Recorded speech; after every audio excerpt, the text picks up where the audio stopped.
Thank you. Continuing coverage now on the Flint water crisis, which today brought yet another member of President Obama's cabinet to Flint. TV5's Ronnie Duncan joins us live with more on that visit. Ronnie. You're taking a live look at a home that is set up for demolition at 211 Page Street here in Flint. But it's just another example of the eyesore and the blight that you can find in this city.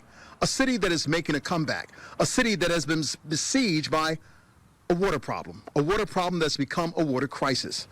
Yes, we're looking at another eyesore, but you know what? The government agencies have been here to this city, and everyone has taken a turn to see how they can make it better. We've had FEMA, we've had Homeland Security, we've had other agencies, and now it's HUD's turn. Who is HUD? Well, they are the United States Department of Housing and Urban Development.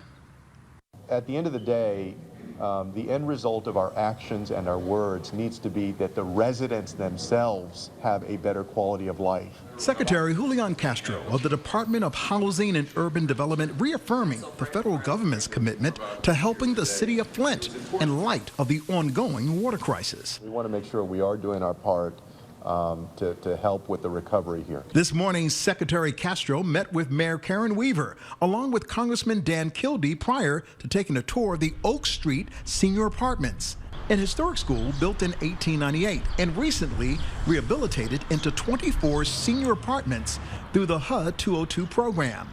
Just the mere presence of another member within President Obama's cabinet means a lot to Mayor Weaver. I was really happy to have him. You know, one of the things we know is the federal government has been sending us support. They've been sending people here to help us with this, and it lets us know they're taking some things seriously.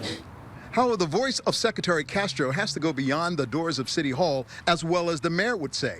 But when you talk to the residents of this city, will change really make a difference economically if their housing value goes up because of what HUD does in the future?